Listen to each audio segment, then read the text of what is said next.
Olá, meus amigos e irmãos, paz e graça da parte de nosso Senhor e Salvador Jesus Cristo. Para quem não me conhece, eu sou Daniel e estou novamente para falar do nosso módulo teológico, o módulo 3 de teologia, né, após passar, o material de heresiologia, né, o estudo da heresia. Hoje iremos falar sobre um outro tema, que se chama Geografia e História do Povo Hebreu. Iremos falar sobre a introdução à cronologia bíblica e iremos entender como funcionava e como era elaborada a geografia na época, né? Então, vou começar a ler aqui a introdução e que este vídeo possa ser proveitoso para vocês. Vamos lá. Na introdução vai dizer o seguinte, irmãos. O que é mais importante, correr ou crescer? Há muitos crentes envolvidos nos trabalhos da igreja, mas poucos desenvolvidos na vida cristã. Isso significa que são muitos integrados, mas pouco íntegros. Não podemos confundir envolvimento com crescimento, nem tampouco atividade com santidade. Existem na igreja aqueles irmãos de tanto fazer algo que não conseguem ser alguém, de se preocupar tanto com a quantidade e não conseguem ter qualidade. São aqueles que não têm o menor tempo para estudar a palavra, porque estão muito ocupados com o trabalho da igreja. De tanto se envolverem com a obra de Deus, se esquecem do Deus da obra. São aqueles que são donos de quase todos os cargos na igreja e assim alegam não terem tempo para estudar a Bíblia. É certo que tais crentes, embora tão ativos na obra de Deus, ainda não cresceram espiritualmente. Possivelmente nunca crescerão. Eles são muito ativos e ocupados demais para parar e pensar que têm urgente necessidade de crescer espiritualmente. Em Lucas 10, 40 a 42, temos um bom exemplo disto. Enquanto Marta estava ocupado com a quantidade fazendo algo, Marta buscava a qualidade de ser alguém, na qualidade de ser alguém, escolhendo a melhor parte, que não lhe deveria ser tirada, se vem antes de fazer. Envolvimento no trabalho não pode de maneira alguma tomar o lugar do crescimento espiritual, mas o crescimento exige estudo sério e metódico da palavra de Deus. Espiritualmente, isso é maturidade cristã. Não é o fruto da casa, mas sim uma vida moldada pela Bíblia. Então, meus amados irmãos, essa aula, conforme lemos aqui a introdução, ela vai girar em torno do interesse em que os irmãos têm de aprender a palavra de Deus. Às vezes as pessoas que são focadas em uma coisa, vamos dizer assim, a pessoa gosta mais de cantar, mas ela vê isso como uma coisa só, entendeu? Como se isso fosse impedir ela de aprender mais da Bíblia, por exemplo. Talvez as pessoas pensam, eu fui chamado para estar na igreja não para aprender teologia ou para desenvolver novos conhecimentos. Talvez eu esteja na igreja só para cantar, só para fazer determinado trabalho, mas não é isso que a Bíblia ensina, né? A Bíblia, que é inerrante palavra de Deus, olha o que ela vai dizer aqui na segunda carta de Pedro, capítulo 3, versículo 18, 17 ao 18. Portanto, amados irmãos, sabendo disso com antecedência, tomem cuidado para não ser desviados pelo erro dos transgressores e para não caírem de sua posição firme. Pelo contrário, continuem crescendo na bondade merecida e no conhecimento de nosso Senhor e Salvador Jesus Cristo. A Ele seja dada a glória, tanto agora, tanto no dia da eternidade. Amém. Então olha só isso aqui que interessante, meus irmãos, que Pedro, que andou com Cristo, aprendeu as coisas com Cristo, ele fala que devemos crescer na graça e no conhecimento para não cair no erro dos transgressores. Entende? Olha só que interessante, para não cair no erro, né, devemos conhecer mais, procurar crescer na graça e no conhecimento a respeito de quem é Jesus. E para conhecermos quem é Jesus, o próprio explica lá em João capítulo 5: examinai as escrituras sagradas, porque elas dão testemunho a meu respeito. Ele diz isso lá para os fariseus em João capítulo 5, porque nela possuem a vida eterna, nela tem a vida eterna. E interessante que às vezes essas pessoas estão muito ativos e preocupados demais para pensar que, tipo, às vezes não pensam que necessitam crescer espiritualmente. Ó, o texto que se cita como referência é 2 Timóteo, capítulo de número 2 versículo 15, que vai dizer o seguinte: façam o máximo para se apresentar a Deus aprovado, como um trabalhador que não tem nada de se envergonhar, de maneira corretamente a palavra da verdade. Então, Paulo aqui, ele, para conhecer o máximo da verdade, devemos fazer o máximo para apresentar diante de Deus como aprovado. Então, olha só o que Paulo fala. Para crescer espiritualmente, para ser alguém aprovado diante de Deus, precisamos conhecer a verdade. E ele explica isso lá no capítulo 13, versículo 16. As escrituras, elas são úteis para redarguir, para ensinar, para educar na justiça, para que todo ser humano diante de Deus seja perfeito e aprovado para toda boa obra. Então, antes de qualquer boa obra, toda a escritura ela é divinamente inspirada para ensinar. Então, a introdução ela vai se tratar sobre isso, meus amados irmãos. Que possamos ter a mente aberta, a vontade de querer aprender mais sobre a palavra do Senhor. Então, para entender a geografia e história do povo hebreu, uma das primeiras coisas que vai ser necessário é o interesse da parte dos irmãos. Amém? Bom, ler aqui o tópico sobre cronologia bíblica. É a ciência que estuda a localização dos fatos no tempo. Na Bíblia Sagrada não encontramos uma cronologia exata, porque Deus ocultou essas datas aos filhos dos homens. Deus quis que esses fatos se tornassem conhecidos às gerações futuras, mas não quando aconteceram. A genealogia dos hebreus nem sempre são completas, pois só mencionam os nomes dos personagens destacados, omitindo pessoas de pequena importância, como por exemplo, em Lucas 3,36, encontramos um Cainã, que não aparece na genealogia de Gênesis, capítulo 11, versículos 12 ao 14. E isso mostra que não podemos datar acontecimentos em cima de uma genealogia registrada em Mateus, omissões claramente entre Jorão e Urias, e Jeoaquim é omitido no verso 11. Isso não significa que haja falhas ou esquecimentos dos escritores sagrados, porque uma narrativa não contradiz a outra, mas sim complementam. Os textos se harmonizam entre si. Isso acontece porque o propósito de Deus é a redenção humana e não fazer a Bíblia de um jogo de quebra-cabeça. Então, meus amados irmãos, para começar a falar sobre a geografia e a história do povo hebreu, destacou aqui um ponto interessante, isso que é a cronologia. A Bíblia Sagrada, ela não tem como objetivo ser cronológica. Conforme diz aqui, o propósito de Deus para com a Bíblia é conhecer Jesus Cristo. O propósito de Deus é a redenção humana por meio do conhecimento das Sagradas Escrituras. Como cita, por exemplo, uma suposta contradição da genealogia de Mateus 1 e Lucas capítulo 3, né? Elas não são contraditórias, mas sim complementativas. E tem coisas que Mateus especifica que Lucas não especifica e vice-versa. Isso vai ocorrer até no livro de Gênesis, por exemplo. O que está incrível é que a Bíblia ela não tem como objetivo principal estabelecer uma cronologia, mas sim revelar quem é a pessoa bendita de nosso Senhor Jesus Cristo. João 5,39, salvo engano, ele diz que as Escrituras testificam a respeito dele. Entende? Então, é isso que se trata a cronologia bíblica, do tópico cronologia bíblica.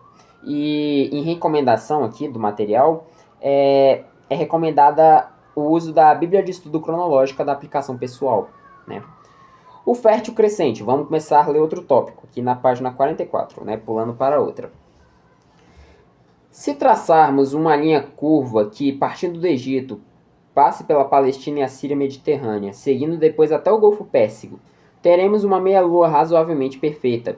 Há 4.000 anos, esse poderoso semicírculo em redor do deserto da Arábia, denominado Fértil Crescente, abrigava grande número de culturas e civilizações ligadas umas às outras, como pérolas de um colar.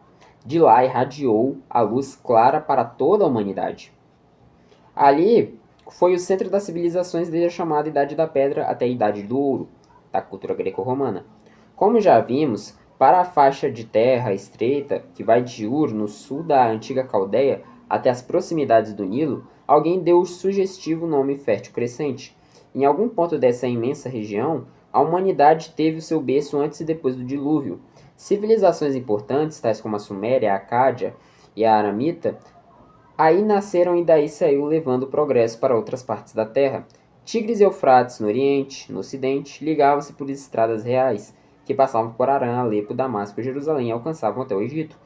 Abraão cobriu esse trajeto e chegou até o Nilo. Caldeia, Síria e Egito se tornaram potências. Essas potências disputavam campo de batalha o domínio do mundo. Canaã estava no centro dessas potências e Mesopotâmia e o Nilo. A terra de Canaã era uma passagem obrigatória tanto para os assírios e caldeus, tanto para egípcios. Sendo assim, Canaã se tornou o centro fértil crescente, terras disputadas pelas potências do mundo antigo. Por isso, o Antigo Testamento registra muitas vezes Israel sendo ameaçado pelos assírios e caldeus, recorrendo ao poder militar do Egito e vice-versa. Quando Nabopolassar, auxiliado por Ciares, rei dos persas, né, do Ciro, né, destruiu Nínive e sepultou o grande império assírio, e lançou base do império caldeu como capital da Babilônia. Todas essas potências perseguiram Israel e atacaram o Egito, e o Egito revidou também com suas tropas. Do poder dos gregos, Judá não se livrou. Os romanos subjugaram Israel e destruíram Jerusalém em 70 d.C. E só foi restaurado o Estado judaico de Israel em 1948, né, data muito importante para o surgimento do Estado de Israel que conhecemos hoje. Desde que os judeus se implantaram na Palestina, no meado deste século, o mundo todo passou a se despertar pelo Oriente Médio, e até mesmo pelos árabes, esquecidos pelos séculos, passaram a ocupar proeminência entre as nações. Os árabes se impõem pelo petróleo, e os judeus pelo valor espiritual. Israel retornou à terra que Deus deu a Abraão e a sua descendência possessão perpétua, conduzindo pelo braço do Senhor, porque ele está reservado por profecias, papel importante nos acontecimentos que precederão o arrebatamento da igreja, a grande tribulação, volta de Cristo e o milênio. Israel, mais uma vez, ocupando o centro das atenções da terra, e Jerusalém sendo a coroa para todos os povos. Então, falando aqui acerca do tópico de fértil crescente, uma nação foi especificada, né? Ela foi dada como protagonista, que é a nação de Israel, né? Israel, ela está localizado entre o Egito e a Jordânia e o ligamento com o mundo árabe. Ou seja, Israel, digamos que a região de Israel e Palestina, ela era um canal onde assírios, caldeus geralmente se enfrentavam os egípcios, né? Era um canal, né? E Deus concedeu essa terra de Canaã, que está presente, para Abraão, o primeiro patriarca. Quando falamos, né, de Israel, ela sofreu invasões dos egípcios, dos assírios, dos babilônios, dos medos e dos persas. E é interessante que ela sempre foi dominada ao longo dos anos. Foi dominada pelo Império Romano, né, conforme vimos aqui. E foi destruída Jerusalém no ano 70, né, onde teve Tito Vespasiano atacando, né, a cidade de Jerusalém. E assim Jerusalém foi assolada por cumprimento de profecia, conforme o próprio nosso Senhor Jesus Cristo fala em Mateus 24, Marcos capítulo 13, por aí vai. E somente em 1948, por voto de um brasileiro chamado Oswaldo Aranha, surgiu assim o Estado de Israel. Que o Estado de Israel hoje se encontra em vários conflitos e atritos, né, com outros países do mundo árabe. E é considerado cumprimento de profecia, conforme o apóstolo Paulo fala em Romanos capítulo 10. Porventura Deus se esqueceu do povo de Israel? É excelente que não, porque Israel, ela tem um papel muito importante para o arrebatamento da igreja, a grande tribulação e a volta de Cristo, que se dá pisando no Monte das Oliveiras. Algumas tradições percorrendo até mesmo o trajeto que ele percorreu na entrada triunfal. Conforme profetiza Zacarias 14, seus pés estariam no Monte das Oliveiras. Ou seja, Israel seria protagonista para a vinda gloriosa, a parousia gloriosa, a manifestação gloriosa de nosso grande Deus e Salvador Jesus Cristo. Tito capítulo 2, versículo 13, Zacarias capítulo 14 especifica isso, né? E falando aqui que o Estado de Israel tem muita importância para a história, né, e até mesmo para os tempos futuros, que ela é a coroa para todos os povos, né? Ela liga perfeitamente o norte da África e o mundo árabe, né? Interessante, vamos falar aqui sobre o Jardim do Éden, né?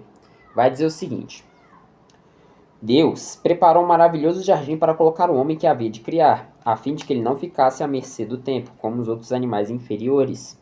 Éden não era propriamente o jardim onde Adão habitava, mas tão somente distrito o local era situado o jardim. Em Gênesis capítulo 2, versículo 8, o texto sagrado diz que o Senhor plantou um jardim ao oriente, isto é, ao leste do Éden. Mas alguns comentaristas preferem usar a expressão da banda do tempo mais antigo para explicar que o jardim foi plantado antes da criação do homem, né? A palavra paraíso, sinônimo de Éden, ocorre apenas 3 vezes na Bíblia, em todo o Novo Testamento, como designação do céu, habitação do povo de Deus. Lucas capítulo 23, versículo 43, Coríntios capítulo 2, versículo 12, Apocalipse capítulo 2, versículo 7. No Antigo Testamento encontramos várias referências ao Éden, a saber, Ezequiel 28, 31:9 e 51:3, Joel 2:3. O termo Éden tem sido usado frequentemente para designar abundância, comunhão com Deus, vestuário, comida, etc. Então, meus amados irmãos, Éden, ela é sinônimo de paraíso, né? Por exemplo, a Peshita, né, que é uma das versões mais antigas da Bíblia, em Lucas capítulo 23, versículo 43, salvo engano, onde o Cristo vira para o ladrão da cruz e diz, hoje mesmo tu estarás comigo no paraíso, lá tem a expressão Gan Eden, né? Onde o Gan Eden era o vale do paraíso, né? O vale do Éden, em contraponto com Gan Hinnom, que é o vale de Hinnom, onde nós conhecemos como Guiena, ou Inferno, né? O lago de fogo. Ou seja, em oposição com Gan Eden, né, que é o jardim do Éden, né, o paraíso celestial, tem um Gan Hinnom, né, que é o Geena. Olha só que interessante. E cita aqui que é, o termo Éden, né, paraíso, é descrito como habitação do povo de Deus, né? Segundo os Coríntios 12:2 e Apocalipse 2:7 especifica isso. E fala aqui que esse jardim do Éden foi plantado, né, no Oriente, né, ao leste, né? Pois é. E aqui vai falar de um ponto interessante. Onde se localizava o Éden? Muito esforço e trabalho, perdão, tem sido gasto inutilmente com as tentativas de encontrar geograficamente o local exato do Jardim do Éden, mas tudo isso tem sido em vão. A Bíblia nos faz saber que quando Adão pecou, o expulsou do Éden e guardou o jardim, colocando ali espadas inflamadas e querubins a fim de protegê-lo. Sendo assim, é inútil o homem procurá-lo, porque se Deus escondeu de Adão, esconderá também sua posteridade que herdou o seu pecado e a sua natureza caída e pecaminosa. O certo mesmo é que a descrição dada na Bíblia não encontra solução na geografia atual. As transformações que o solo sofre, alterando fundamentalmente sua configuração pelo levantamento de montes e aparecimento de vales em seus lugares, mudando o curso de rios e etc., explica o porquê os dados bíblicos não encontram paralelos de geografia. Então fala que todo investimento para encontrar o Jardim do Éden vai ser em vão porque Deus escondeu. É fato isso. Isso aqui é palavra do próprio Deus. Conseguem entender? Se Deus escondeu, toda tentativa de querer encontrar o Éden é inútil. Aqui vai falar sobre suposições, por exemplo. Alguns acreditam que o lugar conhecido como Mesopotâmia representa o antigo lugar do jardim. Outros pensam que o local mais provável seria a Alta Armênia, onde tem sua origem nos 2 únicos rios restantes dos 4 que regavam o jardim. A tradição pérsica localiza um jardim entre o rio Tigre e o rio Eufrates, o Nilo e o Indo. Sendo alguns, os 2 rios desaparecidos só poderia ser o Nilo da África e o Indo da Índia. Entretanto, esta é uma área muito grande para um caos tão circunstancial. Mas há quem pense que a palavra rio não deve ser tomada no sentido de ribeiro, que deve ter desaparecido no decorrer dos tempos, talvez fundindo com o Tigre e com o Eufrates por ocasião do dilúvio. O teólogo Antônio de Mesquita, seguido por Blake, entende que o local mais apropriado para o Jardim do Éden fica nas dimensões, nas imediações do Mar Cáspio, porque a natureza, com a sua exuberância, flora e a fauna, são ali de tal porte, que o ambiente parece ser o único na face da Terra. Não apenas o ambiente do ponto de vista vegetal, mas até a antropologia ali em suas imediações de um capítulo diferente. O Cáucaso não fica muito distante, visto que o Cáucaso, onde se encontram as melhores espécies da raça humana. Diz que se a mulher e o homem caucasianos são admiravelmente belos. O certo mesmo é que somente Adão e Eva conheceram esses 2 rios desaparecidos. Interessante que 2 rios desaparecidos, né, citados ali no livro de Gênesis, levam em questão ao povo questionar as suposições, né? Onde que estava o Jardim do Éden? Muitos sugiram que estavam na região da Mesopotâmia, né, que fica ali no mundo árabe. Outros sugerem que fica mais do lado da Armênia, né, que fica exatamente ali onde era a antiga União Soviética, no sudoeste, né, bem embaixozinho, onde ficou o Cáucaso e por ali. E muitos supõem que é na região da Armênia, ou até do Cáucaso, ou até mesmo da Abecásia, porque os homens e mulheres lá são extremamente belos. Mas isso apenas, irmãos, só passam de suposições.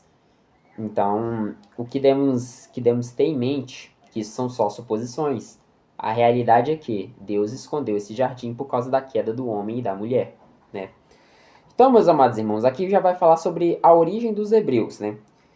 Segundo o pensamento de alguns eruditos, a palavra hebreu vem do vocábulo Eber, referindo-se ao filho de Selá mencionado em Gênesis capítulo 10, versículo 25. Esse pensamento parte de uma conclusão tirada de Gênesis capítulo 10, versículo 21, onde Sem é apresentado como sendo o pai de todos os filhos de Eber, ou seja, dos hebreus. No entanto, é ainda questão aberta se o termo hebreu vem de Eber, filho de Selá, ou se é derivado do verbo haver, que significa além, referente-se ao alto da saída de Abraão, do sul da Babilônia.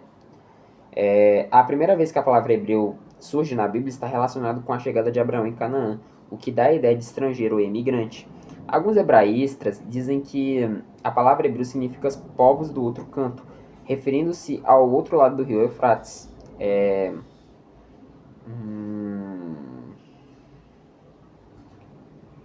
De onde veio Abraão? Para não cometermos nenhum engano, podemos dizer que os hebreus têm sua origem de Abraão, conforme registra em Gênesis capítulo 14, versículo 13. Conforme Atos capítulo 7, versículo 2 ao 4, Abraão habitava em Ur dos caldeus quando Deus o chamou para uma terra desconhecida.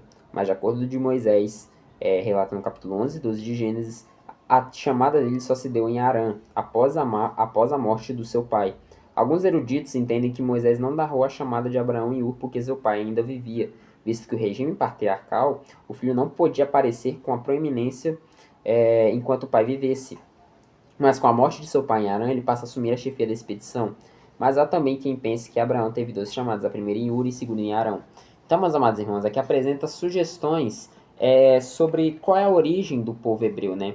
Que vem de Hebra, né? Que era semita, e também foi dado esse nome, né? A hebreus quando Abraão saiu da sua terra, né? E para não conter nenhum engano, o próprio material teológico fala que da onde é a origem dos hebreus. Está aqui no livro de Gênesis, né? Abri aqui a Bíblia. Gênesis capítulo de número 14, versículo 13. Depois um homem que havia escapado foi contar o que Abraão, né, o hebreu, foi contar isso. Naquela época estava morando entre as árvores do grande Manre, o Amoreu, irmão de Escol e de Aner. Esses homens eram aliados de Abraão. Então, Abrão, né, que aqui está Abrão, não era chamado Abraão ainda, chama ele de hebreu pela primeira vez. Provavelmente porque eles eram o povo da diáspora, né, o povo do outro lado. Então, essa provavelmente é a interpretação mais plausível do que seria o hebreu. Tem que sugira que veio de Eber, né, filho de Selá. Mas a mais plausível seria essa de que hebreu seria o povo do outro canto, né, o povo do outro lado, né? E aqui fala sobre o chamado, né, de Abraão, né, onde Moisés registra que foi em Harã, e Estevão, na sua pregação, ele surgiu de Ur dos caldeus. Mas aqui provavelmente são 2 eventos diferentes, né? Porque Abraão provavelmente teve 2 chamadas, uma em Ur e outra em Harã. Então, o que sugere aqui é que são duas chamadas diferentes. Por isso que Moisés não narrou a chamada de Abraão em Ur, porque seu pai ainda estava vivo, né? E quando Abraão ele é chamado, provavelmente o seu pai era falecido, né? Lá no livro de Gênesis. Então, essa seria a definição mais plausível do que seria hebreu, né? No sentido de ser povo do outro canto, né? Abraão, né, que já era chamado de hebreu, ele saiu de sua terra e foi para outra, né? E agora, para finalizar, meus amados irmãos, eu vou parar por aqui, falando sobre a entrada de Abraão em Canaã.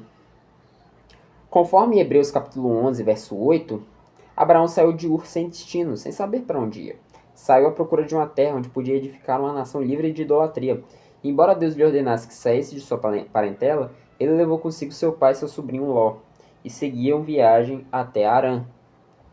Essa cidade ficava na Mesopotâmia, situada em cerca de 32 quilômetros a sudeste de Edessa, às margens do rio Balique, um tributário do grande rio Eufrates. Foi o primeiro lugar em que Abraão parou, talvez pensando que seria ali onde Deus queria que ele ficasse, de onde possivelmente recebeu a segunda chamada. Mas Harã já é uma região bem povoada, com estradas para a Babilônia. a Síria, Ásia Menor, atual Turquia e Egito, por onde marchavam constantemente caravanas e exércitos. De Harã, Abraão seguiu viagem até chegar a Siquém. Entretanto, a tradição diz que antes de chegar a Siquém, Abraão fixou a morada em Damasco, onde nasceu Eliezer, o seu fiel mordomo, chamado de O Damasceno. Gênesis capítulo 15, versículo 2 a 3. A viagem de Harã até Siquém é de uns 1 km e 300 metros. Através de um dos mais belos cenários do mundo, Siquém, em primeiro lugar, é de Canaã, onde parou no centro exato da região. Ficava num vale de extrema beleza entre o Monte Ebal e Gerizim. Aí ele constituiu um altar a Deus, mas logo prosseguiu viagem para o sul, continuando na exploração da terra. De Siquém, Abraão seguiu viagem para o ocidente de Betel, cerca de 32 quilômetros de Siquém, onde também ele ofereceu um altar e invocou o nome do Senhor, e 16 quilômetros ao norte de Etaimim, Jerusalém.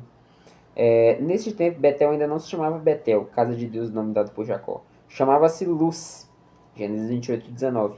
Mas ele não parou por aqui, desarmou a tenda e continuou viajando na direção dos cumes da cordilheira, provavelmente porque o Vale do Jordão e a planície marítima costeira ao ocidente já estavam suficientemente povoados. Por causa de uma fome que assolava toda a terra, Abraão seguiu viagem até chegar ao Egito.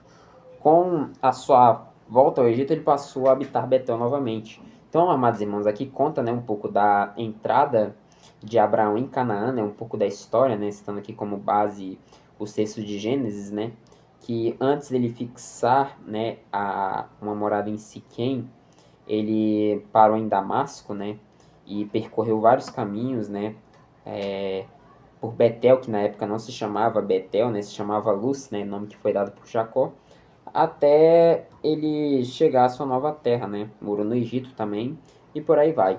Então, meus amados irmãos, eu vou ficando por aqui. Próxima aula iremos fazer sobre os patriarcas, a esposa de Jacó, e iremos concluir, sobre algumas partes da geografia e história do povo hebreu, No nosso módulo de teologia, estamos falando sobre geografia e história do povo hebreu. Falamos sobre a introdução, a cronologia e tudo mais.